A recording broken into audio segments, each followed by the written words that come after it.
gamer. I'm going to start a new series here of pilot reviews, basically. I'm going to start with the Anvil Arrow because it's the newest ship that we have under the new flight model. And I'm just going to, look at the Freelancer, look at the Connie, look at various other popular ships in game, and kind of look at them from the pilot perspective, which means, how does it fly? How's the cockpit layout? Does it make sense? The way the cockpit is laid out, does it make sense how it works in atmosphere and in space? So here we are above Hurston in the Anvil Arrow, which is a fun and maneuverable little ship that you can get. And it has wings, and as such you would expect it, wings and horizontal/vertical stabilizers, basically a V-tail like you'd see in a Bonanza, and it looks like it has control surfaces on it. So in atmosphere, it should handle like an airplane. It's got ailerons as well. You've got all the control surfaces you would see in an airplane, which should mean it handles well in atmosphere, but it should also mean some of the physics you see in atmosphere will apply. So we'll see that. We'll do a quick little couple of new maneuvers here in space, and first we'll start with the cockpit. So we look down, again it's a general, you've got a stick, you've got a throttle, and as you're looking at the throttle it will move forward and back with you as you move your HOTAS, or press W, it has to be a keyboard. And then you got rudder pedals down there at the bottom, which funny enough your stick also twists in case you're using a stick twist, which is kind of neat.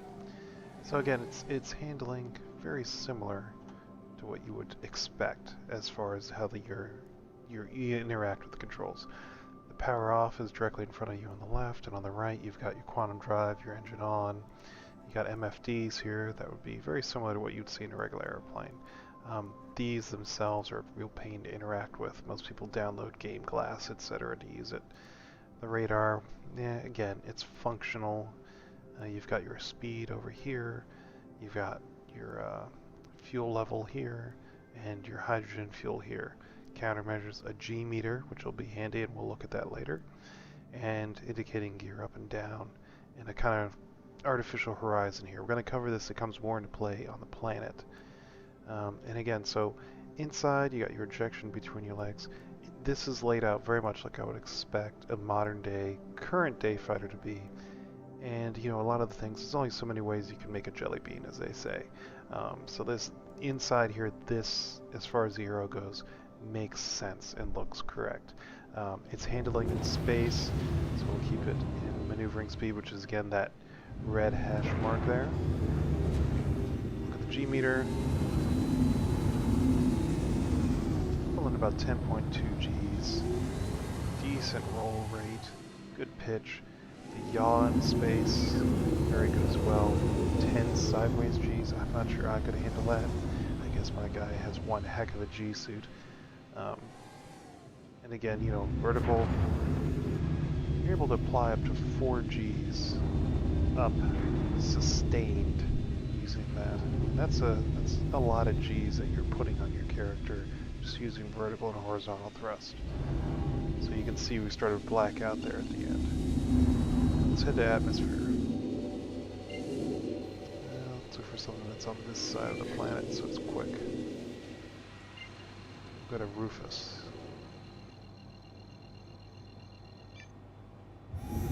Now, once we get in the atmosphere, we're going to get into what I still feel CIG has a lot of work to do. They just announced their vehicle experience team. They showed us some people. They had a student glider pilot on their staff. I really wish they had a real pilot. Not that glider pilots aren't real pilots, they are. But a student pilot's a real pilot. You're a pilot in training. I really hope he's got some, it's on the night side figures. Really hope he has some other experience as well. Powered aircraft handle much differently than unpowered. Helicopters handle differently. So there's a lot of stuff there that's going to come into play.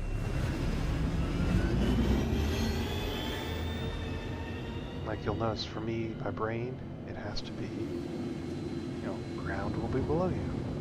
Let's go up into orbit. Find somewhere on the day side. You'll see here the instrumentation in atmosphere. Just have pitch up, pitch down. No indication of bank headings, position over the surface. That is an issue that needs to get fixed. need some way to navigate on the planet's surface, or else we're always going to be lost and relying on quantum markers.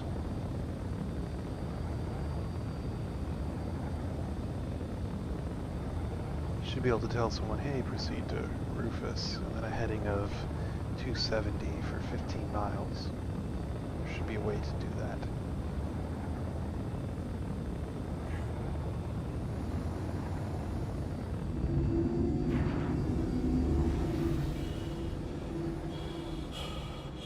There he goes, he's blacking out 13 Gs, which is what you would definitely expect. Most healthy individuals are going to start blacking out around 7 or 8, unless they've had some training on how to breathe properly. So let's go. Should be on the day side.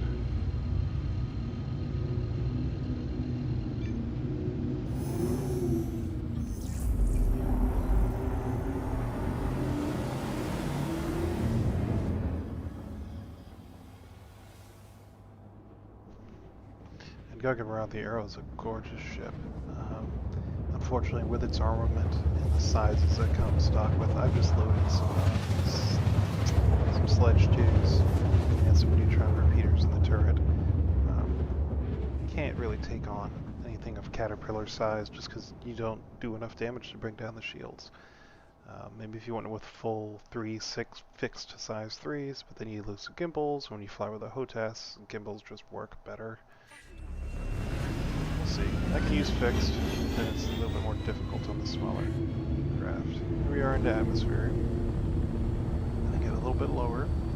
And again, you'll notice right there, top speed.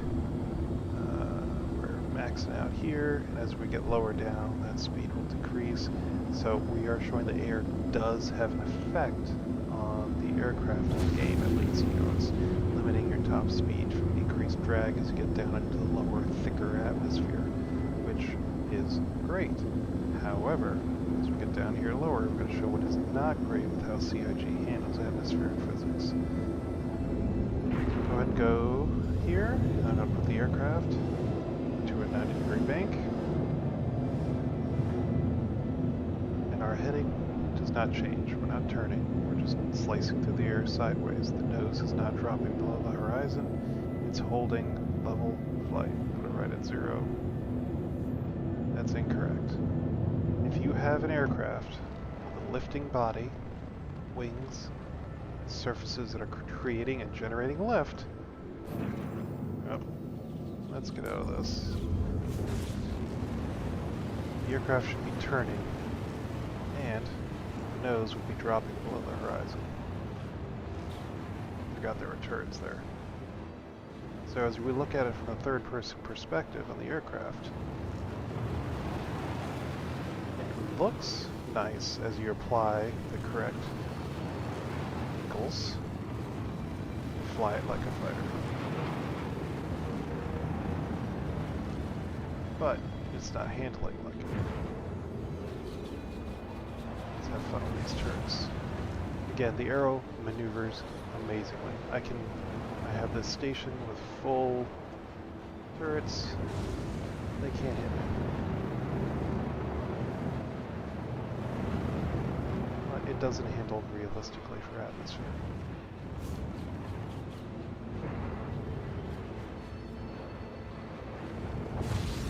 Oh, roll, that's a good move. The problem is when you roll, it doesn't change unless you pull back with the stick, like you would in a real aircraft. Do that, and then you actually get your barrel roll. So that's kind of my personal gripe with how the flight model works in CIG's atmospheric flight. If I bank the aircraft, it should turn. That's how you bank an airplane. You have something called a vertical component of lift. As you rotate the craft, that vertical component of lift is working against gravity, so it's providing lift in an upwards direction, thus turning the aircraft in that direction. And since that's lacking, it doesn't happen. Now, we can get into the whole hand-wavium of science, and we have shields and anti-gravity and other stuff, gravity manipulation. Well, then why do we have wings? If if we don't need wings for atmospheric flight, then why do we have wings? It's a fundamental flaw. Again, rule of cool, Squadron 42, this is what we as humans currently associate with a flying aircraft. Wings, a tail, this looks fast. It looks like it would handle really well, which is great. Then we've got these thrusters, right? So I put it in a bank, rotate. You see the thrusters at the bottom when we're providing my turn, not the wings. So if they're not lifting bodies, then I would understand it flying like this, but then why do we have wings? Why do we have something that makes me think it's going to be an airplane? It's going to fly like an airplane. Again, that gripe over. How does the aircraft handle? Excuse me, the spaceship handle? Very well, as you just saw. I mean, I can sit here, do excellent loops, do good rolls. I mean, it handles like you would expect a high-performance fighter to fly. The Arrow is definitely one of the more maneuverable and agile ships in the game. You can definitely have some fun and do a lot of low-level flying with it. It's without even using boost or afterburner. It changes direction very well. Good changes of velocity. You can do some fine control movements with it. Really, thread the needle if you want to.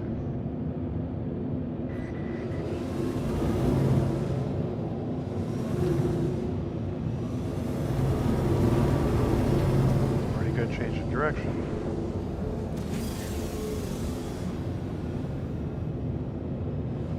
Overall, a great little ship. So, again, pilot reviews, cockpit layout is great. External view, you can see that it controls very well. In space, it's an amazingly agile ship. It performs like a light fighter should. In atmosphere, it's the same as any of the difference between this and a block is the same. You do not have any true atmospheric effects on this spacecraft, excuse me. So that is something that I do hope CIG works on. They have a lot of stuff that they talk about in game coming. I hope they do something with the atmospheric flight model. Again, that might make it more challenging for them, but again, if this is supposed to be the best damn space sim, I expect that. I expect there to be an actual flight model that adjusts between space and atmosphere. Again, I cannot fault the Arrow. It's an excellent flying ship. It is fun to fly, and if they're going to keep it this way, that there's no need for wings or control surfaces, then they need to make it so that other ships, Kraken, Freelancer, ships such as that, aren't penalized in atmosphere for not having wings. Because that was one of the things that was said, is, we don't have wings, so it's not going to handle as well in atmosphere. The atmosphere has very little effect on these craft currently in the game. So that's something I hope CIG address. Anyway, that's really all I want to talk about. Some quick little thoughts on the aircraft. It handles like an airplane. It looks cool. It's pretty. It's a good ship. That's it.